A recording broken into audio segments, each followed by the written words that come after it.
మొదటి దినవృత్తాంతాల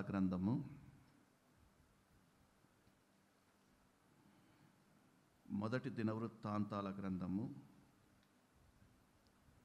4వ అధ్యాయము 10వ వాక్యం.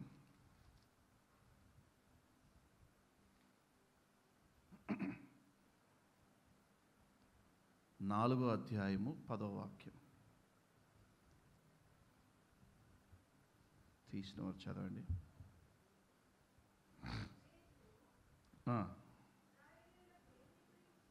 ఇశ్రాయేలీల దేవుని గూర్చి మొరపెట్టి, నీవు నిన్ను నిశ్చయముగా ఆశీర్వదించి నా సరిహద్దును విశాలపరిచి నీ చేయి నాకు తోడుగా ఉండ దయచేసి నాకు కీడు రాకుండా దానిలో నుండి నన్ను తప్పించుము అని, నాకు కీడు రాకుండా దానిలో నుండి నన్ను తప్పించుము అని ఏం చేశాడు?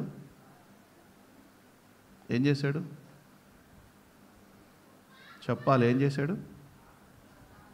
నోరు తెరవదే.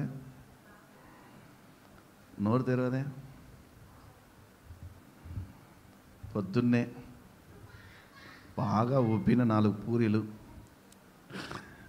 లేకపోతే ఒక 9 ఇడ్లీలు,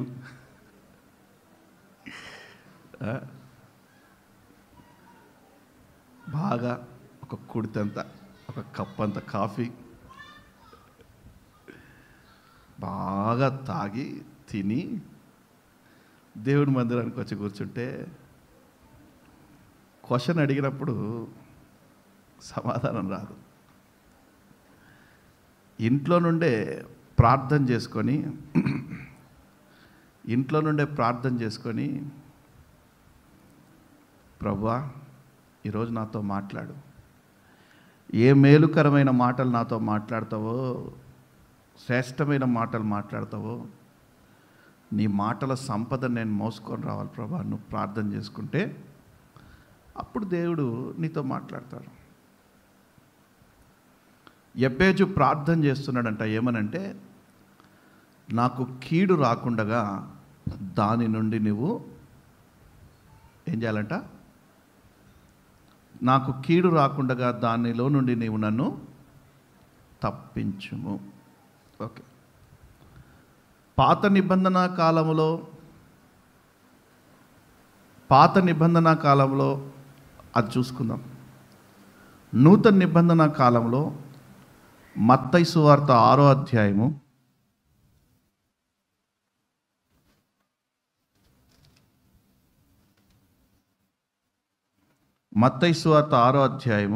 10వ వాక్యం.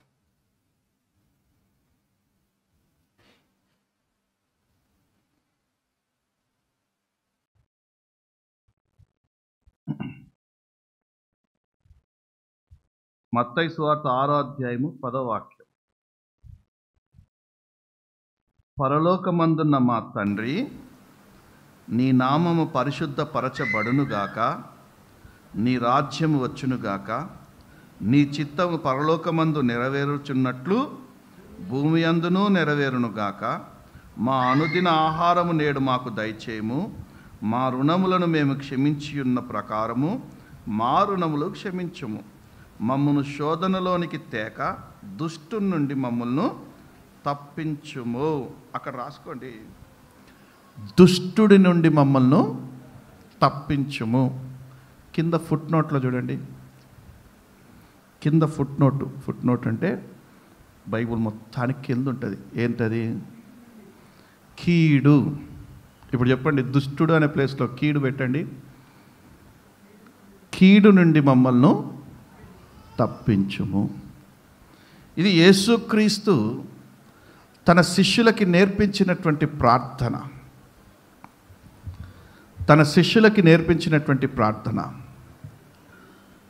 శిష్యులందరూ ఒకరోజు గాలి తిరుగుడు తిరగడానికి వెళ్ళారు. ఎవరు? శిష్యులందరూ గాలి తిరుగుడు తిరగడానికి వెళ్ళారు. ఈ శిష్యులకు అదే పని ఉంటుంది, వేరే ఉండదు. వెళ్తారు, సరిగ్గా వెళ్ళి సరిగ్గా వస్తారా? రారు. ఒక చోట యోహాను అనేటువంటి ఒక దైవ సేవకుడు ఆయన శిష్యులకి ప్రార్థన నేర్పిస్తూ ఉన్నాడు. ఏం చేస్తూ ఉన్నాడు? ఆయన శిష్యులకి ప్రార్థన నేర్పిస్తూ ఉన్నాడు. వీళ్ళు చూశారు, ఏంట్రా ఈ గురుగారు వీళ్ళ శిష్యులకి ప్రార్థన నేర్పిస్తూ ఉన్నాడు. సో మనం కూడా వెళ్ళి మన గురుగారిని అడగాలి ప్రార్థన నేర్పించమని.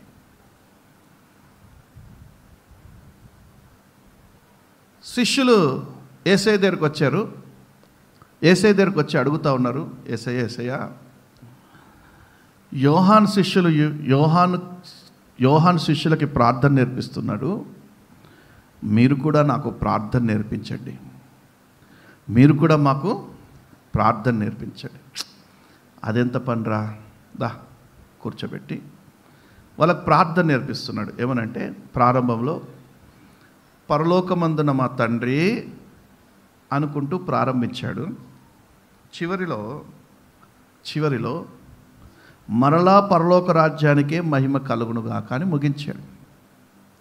ఈ మధ్యలో ఒక ప్రార్థన అంశమే కీడు నుండి మమ్మల్ని తప్పించు అని నువ్వు అడగాలరా దేవుణ్ణి.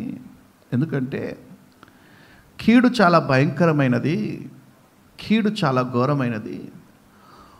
ఒకరి జీవితాల్లో కీడు సంభవిస్తే, ఒకరి గృహాల్లో కీడు వస్తే, ఒక గ్రామానికి కీడొస్తే, ఒక పట్టణానికి కీడొస్తే, ప్రపంచానికి కీడొస్తే, వచ్చిందా ప్రపంచానికి కీడు?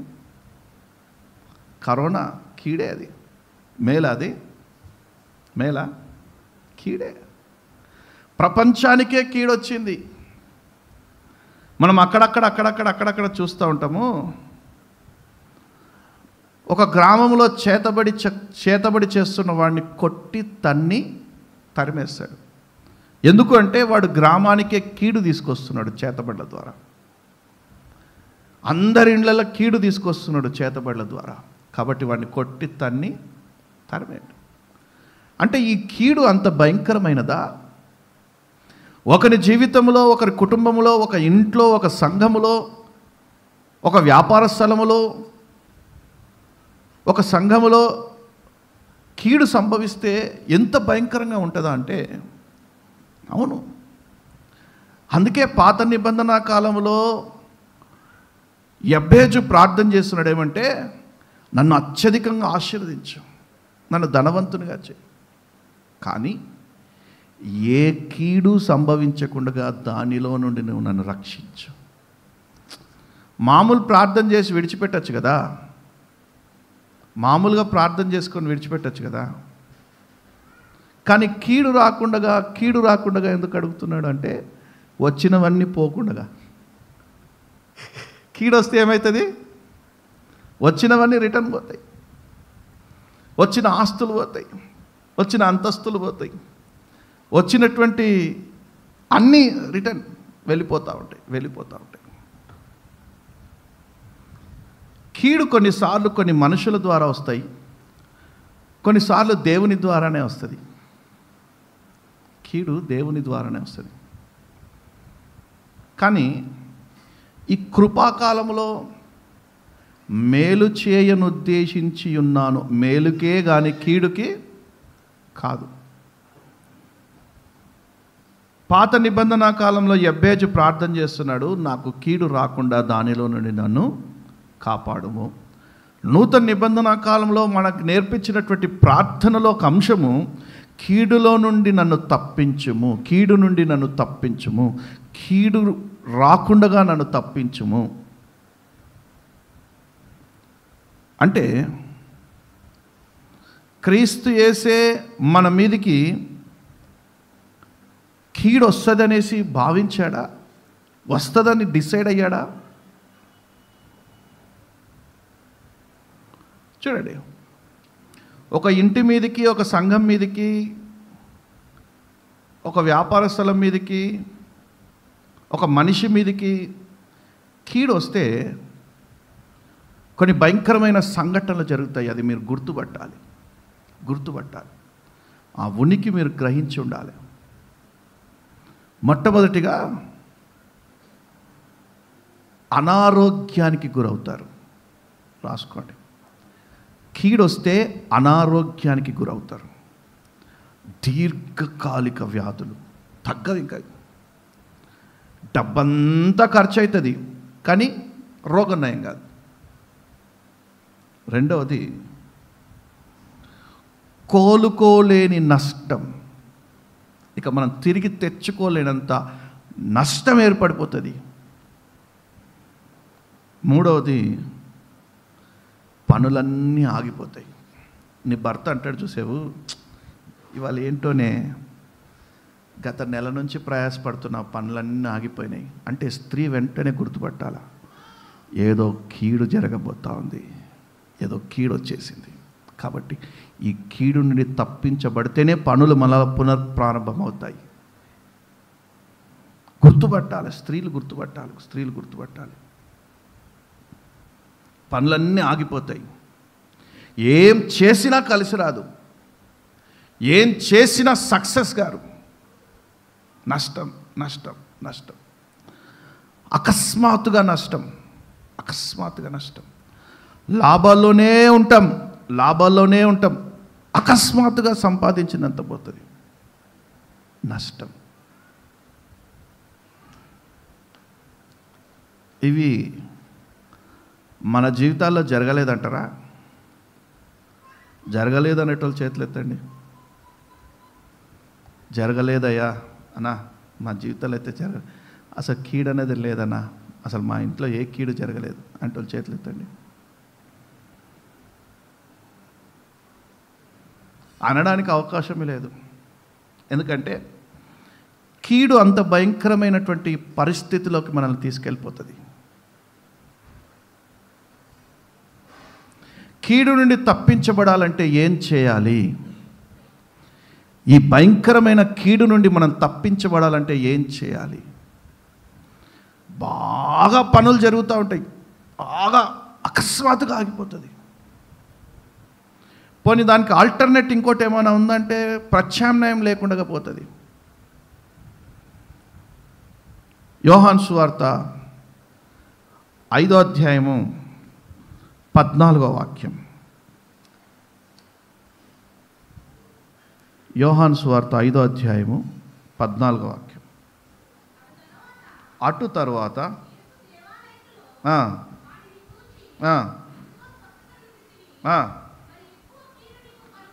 మరి ఎక్కువ కీడు నీకు కలుగకుండునట్లు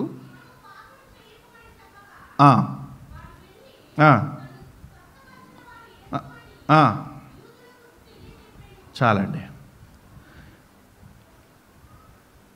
ఈ దీర్ఘకాలిక వ్యాధి గలవాడు, ఈ భయంకరమైన వ్యాధిగ్రస్తుడు ఎక్కడున్నాడంటే 38 సంవత్సరాల నుంచి బెతస్తా అనే కోనేటి దగ్గర పడున్నాడు. ఎన్ని సంవత్సరాలు? 38 సంవత్సరాల నుంచి దీర్ఘకాలిక వ్యాధి వాడికి. లేస్తే కూర్చోలేడు, కూర్చుంటే అసలు లేవడానికే రాదు. అటువంటి వాడు బెతస్తా అనే కోనేటి దగ్గరికి ఒకరి ద్వారా విన్నాడు. 38 సంవత్సరాల క్రితం విన్నాడు. అంటే కీడు అప్పుడే వాడికి ప్రారంభమైంది. విని బెతస్తా అనే కోనేటి దగ్గరికి వెళ్ళాడు. దేవదూత వచ్చి ఆ నీటిని కదిలించినప్పుడు ఎవడైతే ముందుగా దిగుతాడో వాడు స్వస్థత పొందుకుంటాడు. ఓకే, ఈ వ్యాధిగ్రస్తుడు బెతస్తా అనే కోనేట్లో దిగాలి దిగాలి దిగాలి దిగాలి అనుకుంటూ ఉంటాడు. 38 సంవత్సరాల నుంచి దిగడం కుదరలేదు. ఎన్ని సంవత్సరాలు? 38 సంవత్సరాల నుంచి దిగడం కుదరతలేదు. మనలో కూడా కొందరు బాప్తిసం తీసుకోవాలి తీసుకోవాలి తీసుకోవాలి అనుకుంటారు, కానీ సత్యాంతరం బాప్తిసం తీసుకోరు. రోగస్తులు, వ్యాధిగ్రస్తులు. వీడు 38 సంవత్సరాల నుంచి వ్యాధిగ్రస్తుడుగా ఉన్నాడు. యేసయ్య వాడి దగ్గరికి వెళ్ళి స్వస్థపడ కోరుతున్నావా అని అడిగితే, నీ చిత్తమైతేనే కోరుతున్నానయ్యా అనగానే యేసు ప్రభు నీ పరుపెత్తుకొనిలే అనగానే లేచాడు.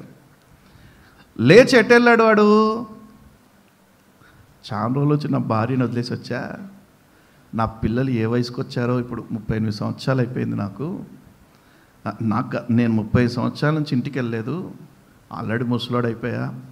నా ఇల్లు ఎట్లుందో, నా వాకిలు ఎట్లుందో, నా భార్య పిల్లలు ఎట్లున్నారని పరిగెత్తుకుంటూ ఇంటికి వెళ్ళలేదంట. ఏడికి వెళ్ళాడంట? దేవాలయంలోకి పరిగెత్తుకుంటూ వచ్చాడంట. యేసు ప్రభు దగ్గరికి, ఇదిగో నీవు చెప్పినట్టు నా పరిపెత్తుకొని లేచాను, స్వస్థచిత్తుడనయ్యాను, ఏం చేయమంటావు ఇప్పుడు నాకంటే? మరి ఎక్కువ కీడు నీకు రాకుండగా ఏం చేయద్దంట? ఇకను పాపము చేయకు. పాపము చేస్తే కీడు సంక్రమిస్తుంది. అబద్ధాలు ఆడితే, దొంగతనం చేస్తే, వ్యభిచరిస్తే, సిగారు తాగితే, మద్యం తాగితే కీడు సంక్రమిస్తుంది. ఒకడిని, ఏరా ఎన్ని సంవత్సరాల నుంచి నువ్వు తాగుబోతాడు అంటే, ఒక 40 years నుంచి నేను తాగుతూనే ఉన్నానయ్యా. మరి 40 years నుంచి ఆ బార్ షాపుని వదలలేవా అంటే, వదలలేనయ్యా నేను. ఒకవేళ ఆ బార్ షాపుని వదిలినట్టయితే నీవు స్వస్థ పొందుతావు అంటే ఎవడన్నా వదులుతాడా? పాన్ షాప్ వాడు, బార్ షాప్ వాడు తాగుబోతులను బట్టి, తాగుబోతుల పుణ్యమాని వాడు బిల్డింగ్ల మీద బిల్డింగ్లు కడతాడు. తాగుబోతుడు మాత్రము ఎక్కడున్నాడు? అక్కడనే ఉంటాడు. ఇంకా నానాటికి దిగజారిపోతూ ఉంటాడు. కీడు వాడు తల మీద ఉంది. పాన్ షాప్ వాడి దగ్గరికి వెళ్తున్న వాడి దగ్గరికి వెళ్ళి, అరే సిగార్లు తాగు మాను, పాన్ షాపుని విడిచినట్టయితే నువ్వు స్వస్థత పొందుతావు అంటే ఎవడైనా వదులుతాడా? వదలడు. వీడికి కూడా 38 సంవత్సరాల నుంచి రోగం. వీడికేమో చేతగాని రోగం, మనోళ్ళకేమో పాపం అనే రోగం, పాపాన్ని విడిచిపెట్టలేని రోగం, పాపాన్ని మరెక్కువగా చేయాలనే ఆశ, కోరిక.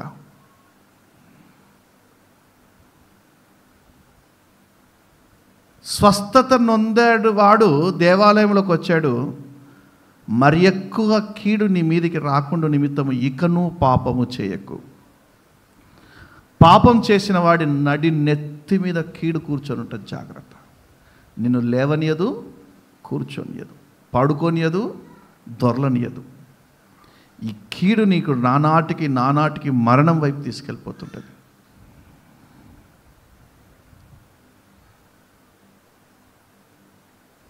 యోనా కాదు మొన్న టీవీలో ఇక్కడ న్యూస్ విన్నా. 17 నుండి 25 సంవత్సరాల యవ్వన పిల్లలు 47 మంది, అంతేనా? 47 మంది ఎయిడ్స్ అంట. దాంట్లో 18 మందో 17 మందో చనిపోయారంట.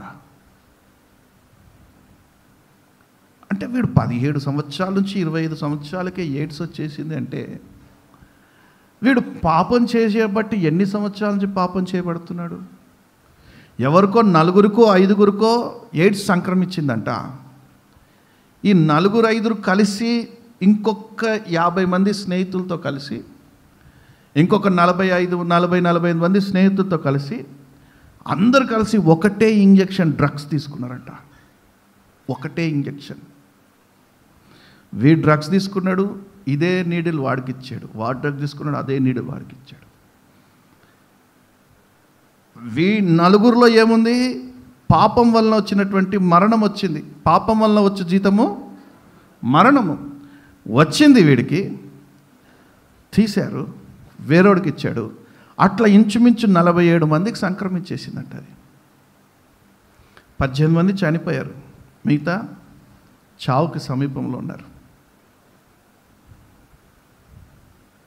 అందుకే మరి ఎక్కువ కీడు నీ మీదికి రాకుండా నిమిత్తము పాపము చేయకు.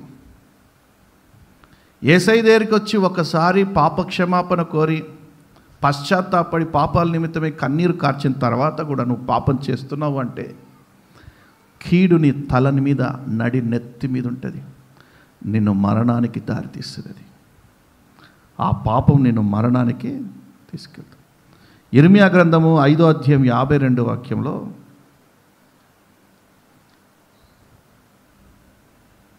ఇర్మియా గ్రంథము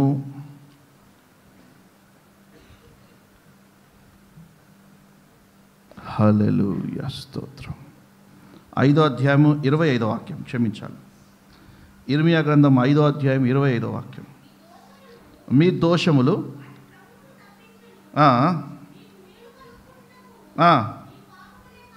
నీకు మేలు కలుగకుండుటకు నీ పాపములే కారణము. నీకు మేలు కలగకుండగా నీకు కీడే కీడే కీడే సంభవించడానికి గల కారణం ఏంటి అంటే నీ పాపములే. మీకు మేలుగా కలగకుండగా మీ పాపములే మీకు కీడును తీసుకొని వస్తూ ఉన్నాయి.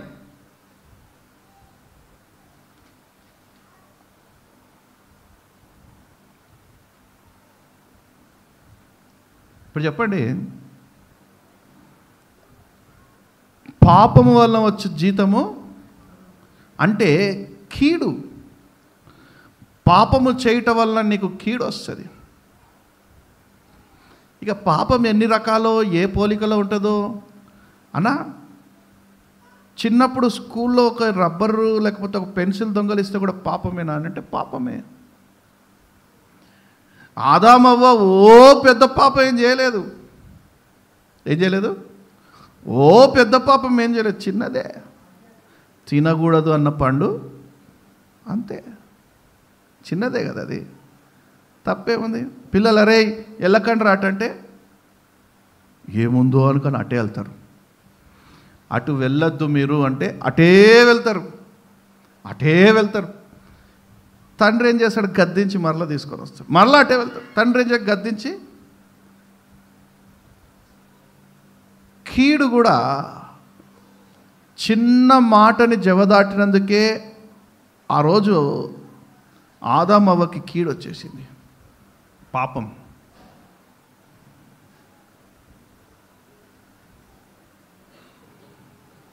ఒకవేళ యేసు ప్రభు దగ్గరికి వచ్చి పాపములను అంగీకరించి ఒప్పుకొని పాపమును విడిచిపెడితే ఆయన నీకు మేలు చేస్తారు. నమ్మినవారు బిగ్గరగా చప్పలు కొడుతూ ప్రభునామమున పడతారు. ఆయన నీకు మేలు చేస్తారు.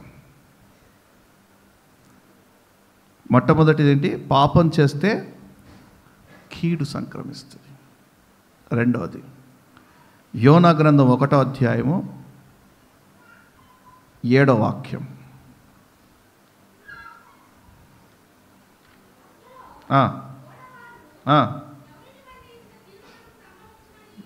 అంటే ఆ ఓడకి ఒకరిని బట్టి కీడు వచ్చేసింది. కీడంటే ఏంటి? అల్లకల్లోలం అయిపోతున్నారు. ప్రతిరోజు సాఫీగా సాగుతుంది ఆ ప్రయాణం. ఈ ఓడ ఎక్కడి నుండి ఎక్కడికి వెళ్తుంది? ఎక్కడికి వెళ్తుంది? యెరూషలేము నుండి ఎక్కడికి? యోనా ఎక్కడికి వెళ్ళమంటే ఏడికి వెళ్ళాడు? తర్షీష్కి వెళ్ళాడు. అంటే ప్రతిరోజు ఈ ఓడ తర్షీష్ నుండి ఎరికోకి, అంతేనా? యెరూషలేం నుండి తర్షీష్కి ఆ ప్రయాణం బాగా సాగుతోంది ప్రతిరోజు. మరి ఆ రోజు మాత్రమే ఎందుకు తల్లకిందులు అవుతా ఉందంటే ఏదో ఎవడి ద్వారానో కీడొచ్చేసింది.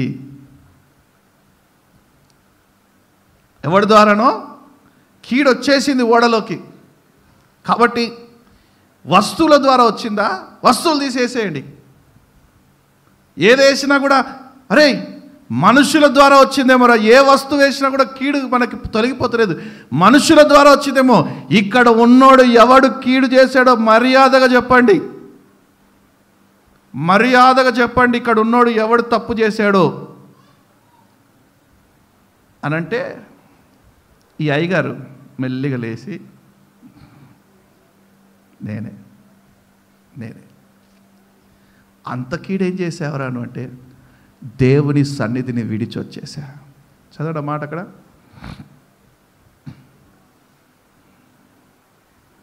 ఇరవై 25 నుంచి అమ్మా, 26.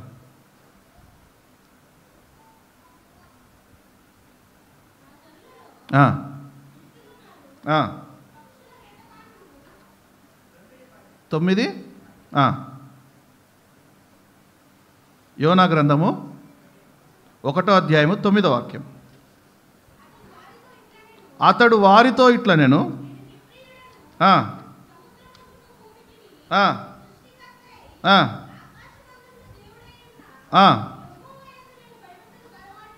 ఉన్నాను. అదిగా ఏమంటున్నాడు? దేవుని సన్నిధి నుంచి పారిపోయి వస్తున్నా. మెల్లిగా చేయలేపుతున్నాడు ఈ దొంగ యోనా మెల్లిగా చేయలేపుతున్నాడు. ఎవడు రావాడు? ఎవని ద్వారా మన కీడు సంభవించింది చెప్పండి మర్యాదగా. ఈ ఓడ ప్రతిరోజు సాఫీగా వెళ్ళొస్తుంది, ఈరోజు తల్లకిందులు అవుతూ ఉంది. ఎవడు కీడు చేసాడో వాడిని బట్టి మనమందరం నాశనం అయిపోతున్నాం. ఇడ ఎవడు చేశాడు ఎవడు చేశాడు ఎవడు చేశాడు అంటే ఈ అయ్యగారు మెల్లి లేపి, చూడ్డానికి బాగానే ఉన్నావు కదా, సూటు బూటు వేసుకున్నావు కదా, ప్రవక్తలాగానే ఉన్నావు కదా, నీకేం మాయలో కొనరా, ఏం చేసావు చెప్పు అంటే దేవుని సన్నిధి నుండి పారిపోయి వచ్చా. దేవుని సన్నిధి నుండి పారిపోయి వచ్చా. ఎవరిని బట్టి ఇంత కీడు చూడండి.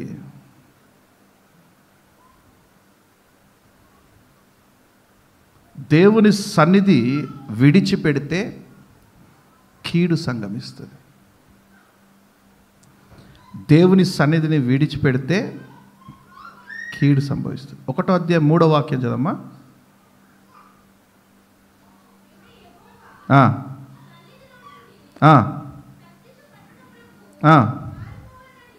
తర్షీషు పట్టణమునకు పారిపోవాలని చాలమ్మా. ముప్పేకు పోయి, అంటే 30 నుంచి తర్షీషుకి ప్రతిరోజు ఓడ సరిగ్గానే పోతుంది. ఈ కీడు చేశాడు, దేవుని సన్నిధి నుంచి పారిపోయి కీడు చేశాడు వీడు. అందుకే ఏమైంది? ఓడ దేవుని సన్నిధి నుండి తొలగిపోతే కీడు.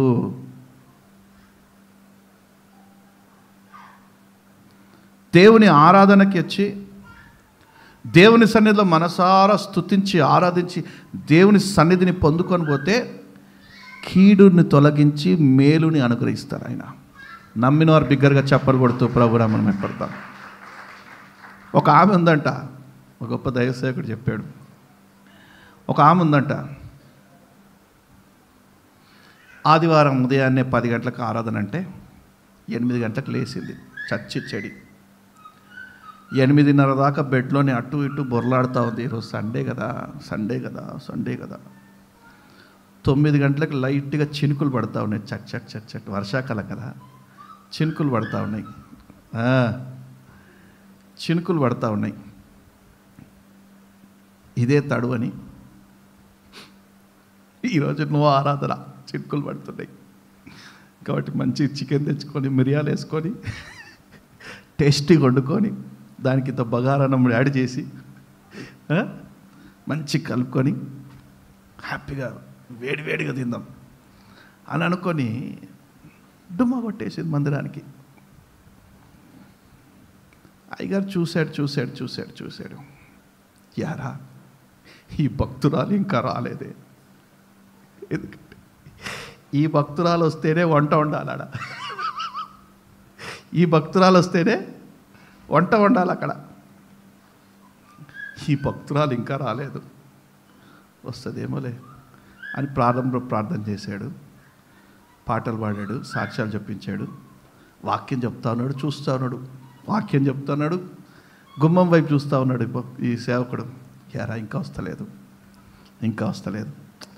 ఎట్టకేలకి ఆ రోజు ఏ రోజు పని చేయని సంఘస్థులు కూడా లేచి పని చేసి వారిది వారు వండుకొని తిన్నారు అనుకోండి. ఈమె దేవుని సన్నిధిలో ఒక ప్రతిష్ట చేసుకున్నటువంటి వ్యక్తి, దేవుని సన్నిధికి రావలసినటువంటి వ్యక్తి రాకుండగా ఆగిపోయింది. దేనికోసము చినుకులు పడుతున్నాయని డుమ్మా కొట్టేసింది. అయ్యగారు సోమవారం ఉదయాన్నే లేచాడంట. ఫస్ట్ ఆ సహోదరి దగ్గరికి వెళ్దాం, నిన్నెందుకు రాలేదు, ప్రతి వారం వచ్చేది, నిన్నెందుకు రాలేదు అసలు కనుక్కుందాం, పాప ఏమైనా అనారోగ్యం ఉందేమో, లేవలేని రోగం ఉందేమో, కాబట్టి ప్రార్థన చేద్దాం, ఇంటికెళ్ళి తన కోసం ప్రార్థన చేద్దామని ఇంటికి వెళ్ళాడట. అయ్యగారు సైకిల్లో వెళ్తున్నటువంటి క్రమంలో బోరన వర్షం, ప్రచండ వర్షం, ఎట్లా పడుతుందో తెలుసు కదా, తడతడలాడిస్తుంది వర్షం. అయినా అయ్యగారు సైకిల్ మీద తొక్కుంటూ పక్కనే కదా అని వెళ్ళిపోయాడు.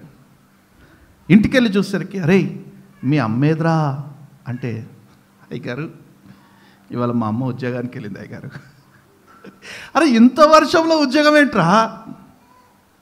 ఏమో తెలియదు అయ్యగారు, ఉద్యోగానికి వెళ్ళింది.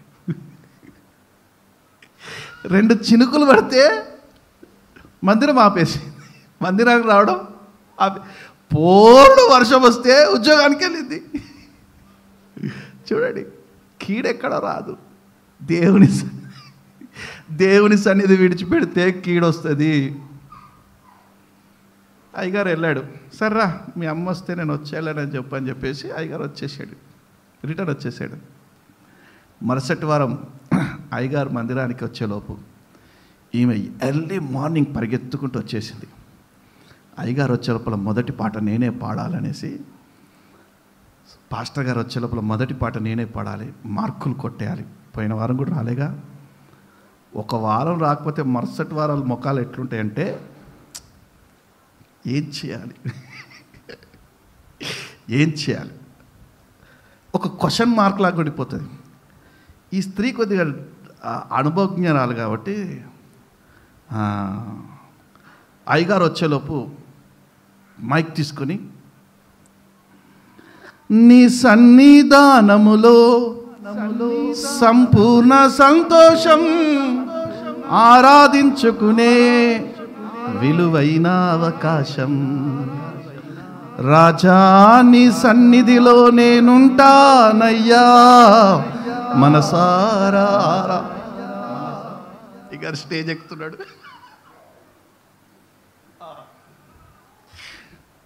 ఉంటావమ్మా సన్నిధిలో, ఉంటావా సన్నిధిలో ఉండు. అప్పటికే వణుకుతుంది మైక్. 2 చినుకులు పడితే సన్నిధిని వదిలేసింది దానివి, వచ్చి మళ్ళీ అబద్ధలాడుతూ పాట పాడుతున్నావు. రాజా నీ నేను ఉండాలేనయ్యా, నే బ్రతుకలేనయ్యా, నీవే లేకుండా నేను. 2 చినుకులు పడితే సన్నిధిలో వచ్చేస్తాను, వచ్చి పాటలు పాడుతా. ప్రార్థన అంతా అయిపోయాక అందరికీ ప్రార్థన చేసేటప్పుడు అడిగాడంట, ఏంటమ్మా పోయిన వారం రాలేదు, వచ్చి చాలా బాగా మంచి పాట పాడావు కదా, నా మనసు పులకరించిందమ్మా, చాలా బాగా పాడావు, ఎందుకు రాలేదమ్మా అంటే, చినుకులు పడ్డాయి గారు, అది మోపైన వర్షం అవుతుందేమో అనుకొని రాలేదు, అది పెద్ద వర్షం అవుతుందేమో అనుకొని రాలేదు. మరి మరుసటి రోజు పెద్ద వర్షంలో ఉద్యోగానికి వెళ్ళావు కదమ్మా అంటే, మీరు మరీ అడుగుతారు అయ్యగారు, జానడు పొట్టు ఉంది కదా, దాన్ని నేను నింపుకోవాలి కదా. నేనంటాను, దేవుని సన్నిధిని విడిచిపెట్టాడు కాబట్టే యోనాకి కీడు. దేవుని సన్నిధిని ఎవరైతే విడిచిపెడతారో కీడు సంక్రమిస్తుంది. దేవుని సన్నిధికి వచ్చి ఎవరైతే విలపిస్తారో, ప్రలాపిస్తారో, ఏడుస్తారో, కన్నీరు కారుస్తారో, కీడును తొలగించి మేలును కలగజేస్తారు ఆయన. నమ్మినవారు బిగ్గరగా చెప్పలు కొడుతూ ప్రభు నామమున మహిమపడతాం. హల్లెలూయా. 2వ రాజుల గ్రంథము 21వ అధ్యాయము 12వ వాక్యం.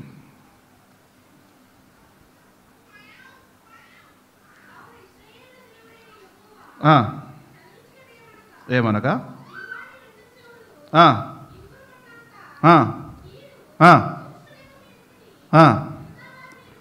కీడొస్తే గూబ గుయ్యి అంటది. అక్కడ అదే ఉందాడ.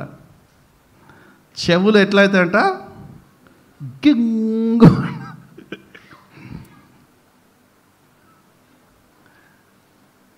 దేవుని సన్నిధిని విడిచిపెడితే, దేవుని సన్నిధి నుంచి నువ్వు దూరం అయితే, ఇక్కడ 2 కుటుంబాలు అదే జరిగింది. చదవమా మాట మరొకసారి.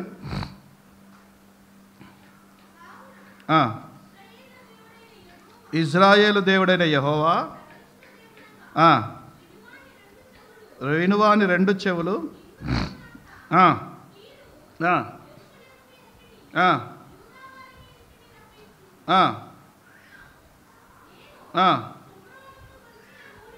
నూలును ఆహావు కుటుంబీకులను సరిచూచిన మట్టపు గుండును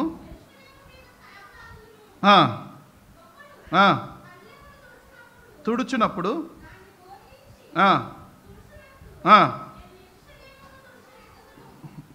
కీడు కొన్నిసార్లు దేవుడే సంక్రమింపజేస్తాడు. అర్థమైందా? దేవుడు ఈ 2 కుటుంబీకుల మీద కీడు సంక్రమించినప్పుడు గూబ గుయ్యి అనిందంట. ఏమైందట? అది 2 చెవులు గింగురుమనేటట్టుగా. ఒక్క కాన్బైరు పెడితే చెవులో ఉన్నటువంటి ఆ ఆ కర్ణబేరుడే అది గుయ్యి అనాలంట.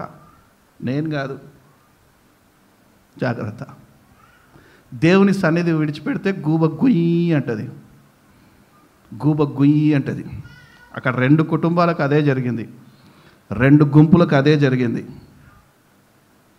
దేవుని ఆరాధన సమయంలో దేవుని సన్నిధిని విడిచిపెట్టి అన్న బర్త్డే, అన్న కొడుకు బర్త్డేస్ నేను వెళ్ళకపోతే మా అన్న ఫీల్ అవుతాడు.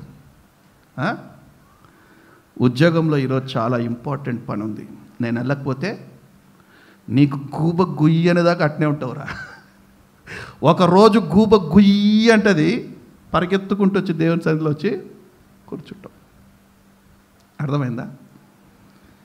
ఆల్రెడీ కొందరు గూబలు గుయ్యి అన్నాయి వచ్చి దేవుని సన్నిధిలో కూర్చుంటున్నారు. ఇంకా గూబ గుయ్యి అనకముందే వచ్చి దేవుని సన్నిధిలో కూర్చోండి, లేకపోతే గింగురు గింగురు. నేను కాదండి, నేను ఎప్పుడు మీ మేలు కోరేటోని.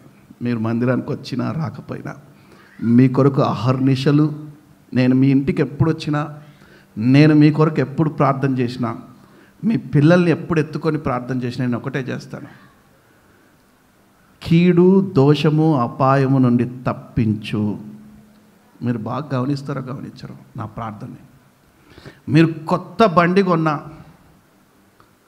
మీరు కొత్తది ఏదైనా కొని తీసుకొచ్చి నా దగ్గర పెట్టినా, మీ పిల్లల్ని తీసుకొచ్చి అనా పుట్టెంటుకలు కట్ చేయాలన్నా నా ఒళ్ళో పెట్టినా, మీ పిల్లలకి తీసుకొచ్చి పేరు పెట్టాలన్నా నా దగ్గరకు తీసుకొచ్చినా, ఏది తీసుకొచ్చినా వాక్యానుసారంగా ప్రార్థన చేసే ప్రారంభిస్తాను. చాలా మర్మముతో కూడినటువంటి ప్రార్థన ఉంటుంది. మనొక సహోదరుడు ఉదయాన్నే 6 గంటలకు ప్రార్థన చేశాడు, ఫోన్ చేశాడు. 6 గంటల కంటే అప్పుడే మనం సగం నిద్రలో ఉంటాం. ఎందుకంటే ప్రార్థన చేసుకొని పడుకునేసరికి 5, 4:30, 5 అవుతుంది. ఏదైనా పని ఉంటే పనులన్నీ చేసుకొని వచ్చి మధ్యాహ్నం పూట పడుకుంటాం, లేకపోతే కాస్త అలా ఒక 1 అవర్ లేట్గా నిద్రపోతాం కదా. చేశాడు. 9 గంటలకు నేను లేచి 6 గంటలకు చేశాడు. 5 గంటలకు చేసినా నేను మేల్కొని ఉండేవాడినేమో అని 6 గంటలకి చూస్తే అప్పటికే 4-5 మిస్ కాల్ ఉన్నాయి. ఫోన్ చేశా, అన్నా నీతో ప్రార్థన చేయించుకున్న తర్వాతనే నేను ఇంట్లో నుంచి బయలుదేరదామని పొద్దున్నే 6 గంటలకు ఫోన్ చేశాను. ఎందుకయ్యా ఏంటంటే ఈరోజు నా బర్త్డేనా, ఈరోజు నా పుట్టినరోజు కాబట్టి మొట్టమొదటి ప్రార్థన నీతోనే చేయించుకోవాలని ఆగానన్నా అని నేను ఇంచుమించు 10 నిమిషాలు ప్రార్థన చేశాను. తల్లి గర్భంలో నుండి మొదలుకొని మరణ పడకలోకి వెళ్ళేంత వరకు ఒక మనిషి ఎలాగుండాలి, తనకున్నటువంటి ఆ 33వ ఏట ఎలాగుండాలి, రానున్న 34వ ఏట ఎలాగుండాలి, ఇక వీటన్నిటి కొరకు అంశాలు ఎత్తిపెట్టి ఎలా ఆశీర్వాదకరంగా మార్చబడాలి అనే అంశాలన్నీ ఎత్తిపెట్టి ప్రార్థన చేసి దీవెనకరంగా ఆశీర్వాదకరంగా ముగించాను ప్రార్థన. ఈ ప్రార్థన కొరకు 3 గంటల నుంచి తల్లాడుతున్నాను నేను. నువ్వు ఫోన్ ఎత్తకపోయేసరికి నువ్వు ఇవాళ ఇంకా నాకు చేయవేమో అనుకున్నా. నేను ఎక్కడో బిజీగా ఉండి నన్ను మర్చిపోయేమో అనుకున్నా. ప్రతి సంవత్సరం చేయించుకుంటాడు అబ్బాయి, ఈ సంవత్సరం మాత్రమే ఎత్తలేదు. ఈ ప్రార్థన, ఈ బలమైన ప్రార్థన కొరకే ఆగానన్నా. మన దగ్గర కొందరు ఉంటారు, బర్త్డే అయిపోతుందంటే ప్రారంభం 12 గంటలకు కాదు, ముగింపు 11:59 ఫోన్ చేస్తారు. ముగింపు వీడికేంటి ఫోన్ చేసేది అనుకుంటారేమో బర్త్డేలకి. మీ ఇంట్లో శుభకార్యాలు జరిగినా, అశుభాలు జరిగినా, మేలు కార్యాలు జరిగినా, కీడు కార్యాలు, మొట్టమొదటిగా ఉండే దైవ సేవకుడే కదా. మీ కొరకు కన్నీరు కార్చే దైవ సేవకుడు కదా. మరి ఆ సేవకుడికి చెప్పకుండా మీరు అంత బిజీగా ఉన్నారో మరి నాకు తెలియదు. మీ జీవితాల్లో మీరున్నంత బిజీ, నాకు తెలియనంత బిజీ మీరేమున్నారో. హల్లెలూయా. సరే, ఏదైనా దేవుని సన్నిధి విడిచిపెడితే కీడు, మామూలు కీడు కాదంట, గూబ గుయ్యమనేంత కీడు వస్తుందంట. జాగ్రత్త.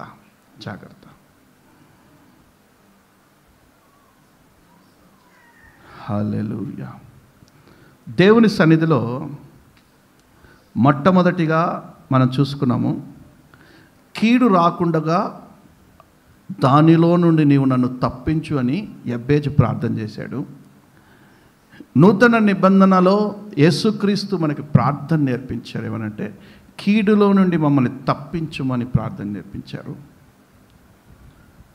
ఒక సంఘటన చెప్పి నేను ముగిస్తాను. ఇక ఒక సంఘటన చెప్పి ముగిస్తాను. ఆదికాండము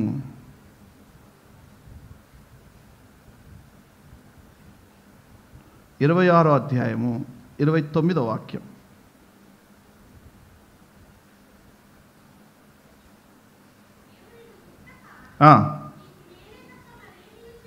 మరేమీ చేయక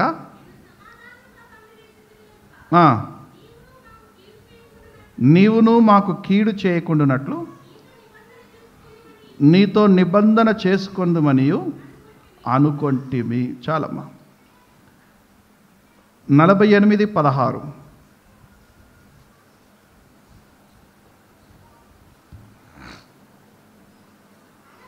అనగా సమస్తమైన కీడులో నుండి నన్ను తప్పించిన దూత. హల్లెలూయా. కీడులో నుండి తప్పించబడాలి అంటే ప్రార్థన చేయాలి. కీడులో నుండి తప్పించబడాలి అంటే ప్రార్థన చేయాలి. ఒక్క మాట మీకు తెలియజేయాలనుకున్నాను.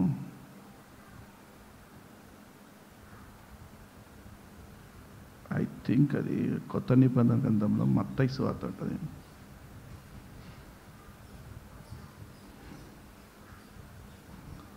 హల్లెలూయా. యోహాను 3వ యోహాను పత్రిక 1వ అధ్యాయం 11వ వాక్యం.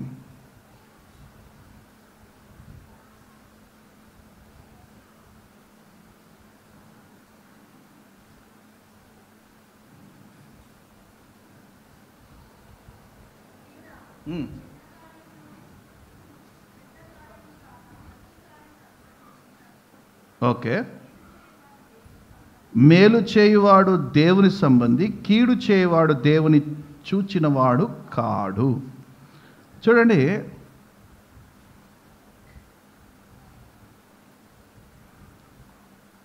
కీడు కొందరు మనుషుల ద్వారా మనుషులకు చేయాలనిపిస్తుంది. అర్థమవుతుందా? ఇప్పుడు మన స్నేహితులు, మన రక్త సంబంధికులు, మన బంధువులు ప్రతిరోజు మనం వారితోనే తిరుగుతూ ఉంటాం. కానీ కీడు చేయను ఉద్దేశిస్తాం కొన్ని విషయాల్లో. అర్థమైందా? ఎదుటివాడికి కీడు కలిగింది అంటే యువతల వీడు గంతులు వేస్తుంటాడు సంతోషంగా. అర్థమైందా?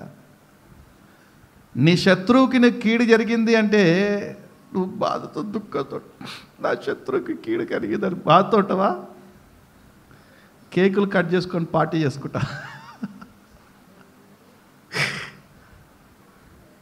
చెప్పాలి. 13వ అధ్యాయం 10వ వాక్యం, రోమీయులకు రాసిన పత్రిక.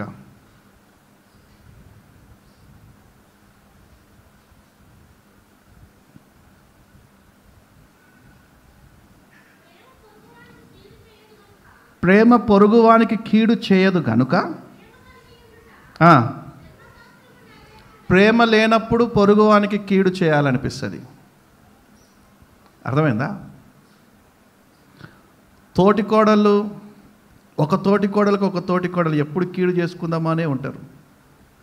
ఎందుకంటే వారిద్దరి మధ్యలో ప్రేమ ఉండదు. ఉంటుందా? బాగా అనుభవించినట్టున్నారు. ఉండదు. ఎందుకంటే ఎంతసేపు ఒకరి మీద ఒకరు దుమ్మెత్తి పోసుకుంటూనే ఉంటారు, కానీ మేలు చేయాలని ఏమాత్రం కూడా అనుకోరంట. అలా కీడు చేయాలి, కీడు కావాలని కోరుకున్నా నీ మీద కీడు వస్తుంది. అర్థమైందా మీకు? మీరు ఎదుటివానికి కీడు కావాలి అని కోరుకున్నా, కీడు చేసినా మీ మీదికి, మీ తలల మీదికి, మీ గృహాల మీదికి కీడు వస్తుంది.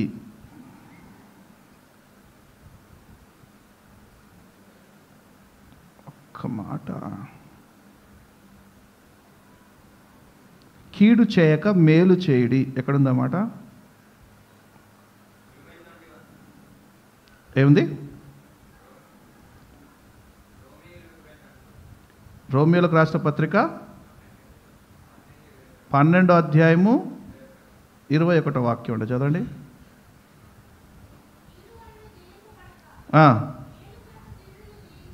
మేలు చేత కీడుని, అంటే ఎదుటివాడు కీడు చేశాడు కదా అని మనం కూడా కీడు చేయకూడదంట. ఆ కీడు మనకు కూడా చుట్టుకుంటుంది. అర్థమైందా? ఎదుటివాడు కీడు చేసినా మనం ఏంతో చేయాలి అంట? మేలు చేయాలంట. అంత మంచి బుద్ధి ఉంటే బాగానే ఉంటుంది. మనకు అంత మంచి బుద్ధి, ఎదుటివాడు కీడు చేశాడంటే మనం నూరింతల కీడు వాడి మీకు తీసుకురావాల్సిందే.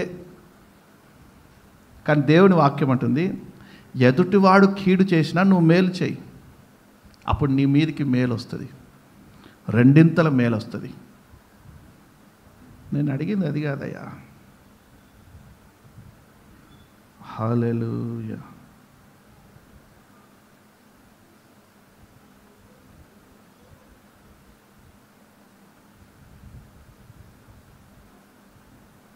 సరే, లూకా సువార్త 6:9 చదమ్మా.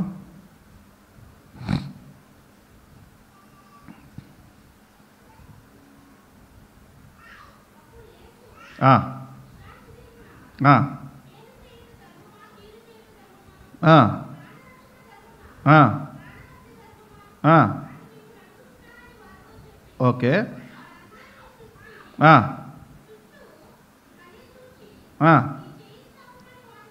చెప్పాను. వాని చెయ్యి బాగుపడెను అంటే కీడుకు కీడు మేలు చేయుట ధర్మమా, మేలు చేయుట ధర్మమా? కీడుకి మేలు చేయుట ధర్మం. మేలు చేయండి. సాధ్యమైనంత వరకు నీకు వారు ఎదుటివాడు కీడు చేసినా నీవు మాత్రము మేలే తలంచండి, మేలే ఎన్నుకోండి. ఎందుకంటే నీ మీదకి కీడు రాజేసిన వాడిని చూసుకోవడము, వాడి అంతు తేల్చడము దేవుని బాధ్యత. కీడు చేసిన వాడి చెవులు గింగురు మనిపించడము దేవుడి పని, నీది కాదు. ఒకవేళ నీకెవడైనా కీడు చేసాడనుకో, నువ్వు మాత్రం మేలు చేయి. అర్థమవుతుందా? నీకు ఏ కుటుంబమైనా కీడే చేసిందనుకో, కీడే తలబెడుతుందనుకో, యోసేపు దగ్గరికి వెళ్దాం. మనం యోసేపు దగ్గరికి వెళ్దాం. అన్నలు చిన్నప్పటి నుండి కీడే తలపెడతా ఉన్నారు. యోసేపు పెద్దవాడయ్యాక, తమ్ముడు నేను మీకు చేసిన కీడుకి నీవు కూడా మా మీద కీడు చేస్తావు అనుకున్నారా? కానీ యోసేపు ఏం చేశాడు? మేలు చేశాడు. అన్నా, ఆ రోజు కీడు సంక్రమించడము దేవుడు నాకు మేలే చేశాడన్నా. కాబట్టి అన్నలని క్షమించాడు, అన్నలకి మేలు చేశాడు, ధాన్యం ఇచ్చి పంపించాడు, తీసుకొచ్చి అతని సామ్రాజ్యంలో వారికి కూడా ఒకటి పోస్టులనిచ్చి కూర్చోబెట్టాడు కాదా? మీకు కీడు చేసిన వారికి నువ్వు మేలే చేయి, అప్పుడే ఆశీర్వదించబడతావు, అప్పుడే దీవించబడతావు. 1 పేతురు గ్రంథము 3వ అధ్యాయము 9వ వాక్యం.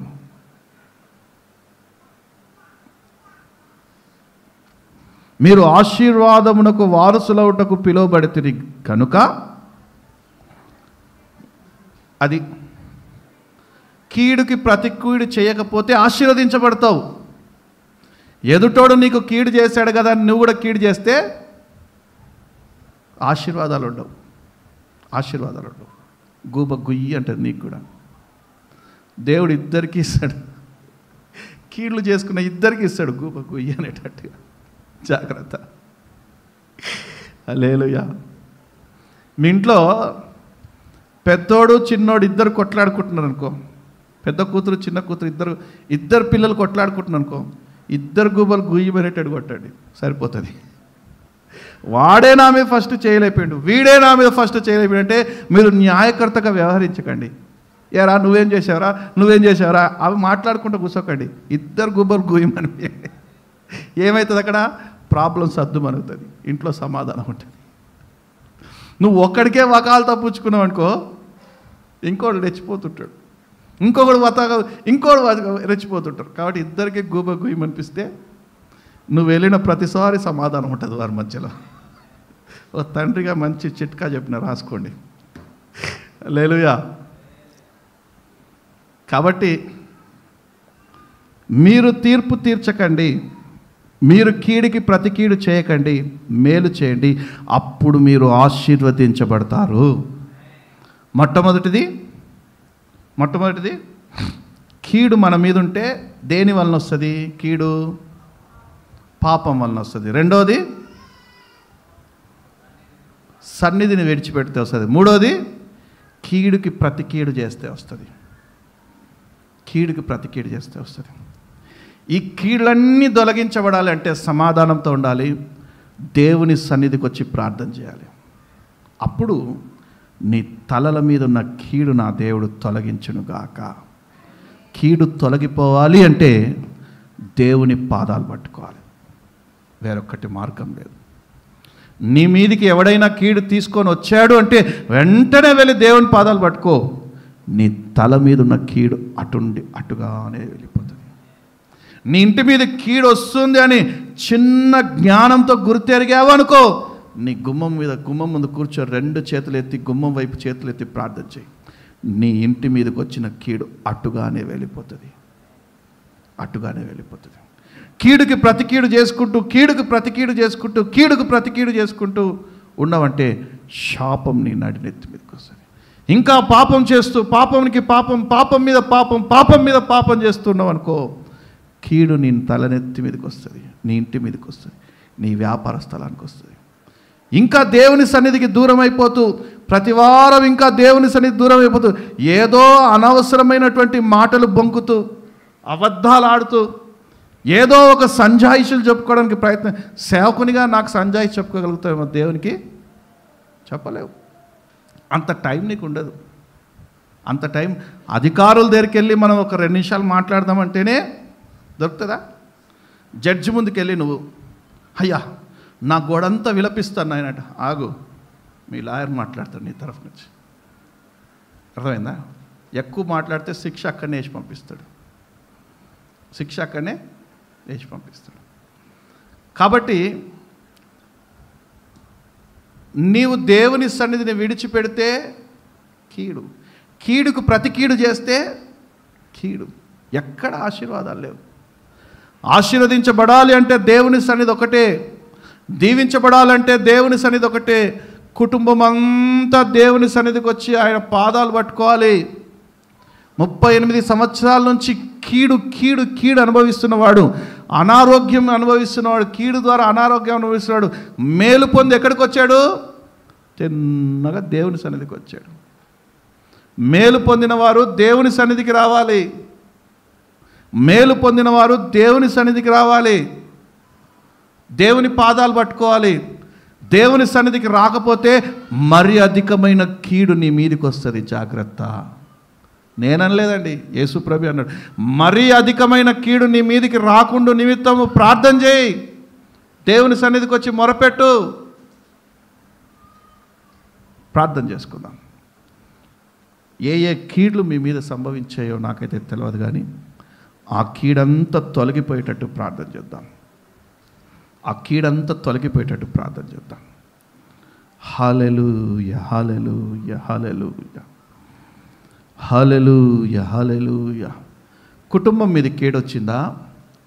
మన తలల మీద కీడుందా? వ్యాపార స్థలంలో కీడుందా? చేతి పనిలో కీడుందా? దా దేవుని సన్నిధికి. ఇక్కడ నీ కీడు తొలగించబడుతుంది. కీడుకి ప్రతిగా ఆశీర్వాదం ఇక్కడ నీకు లభిస్తుంది. నా దేవుడు అందుకొరకే తన 2 చేతులు చాపి నిన్ను ఆహ్వానిస్తూ ఉన్నాడు ఆయన సన్నిధికి.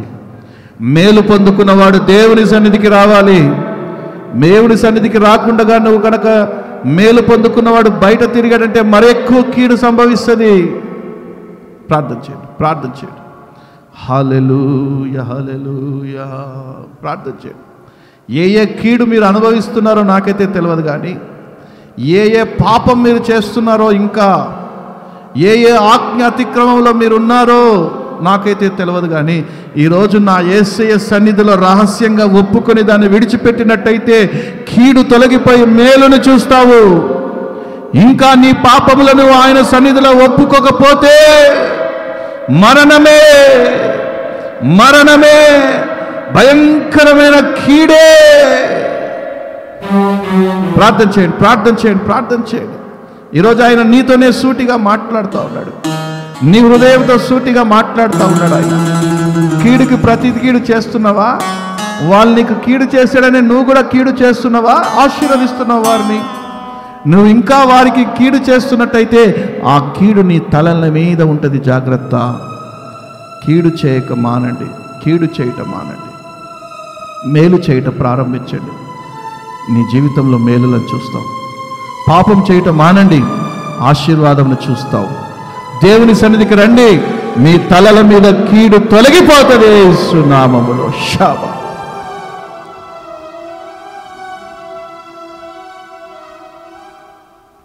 స్తోత్రం నాయన.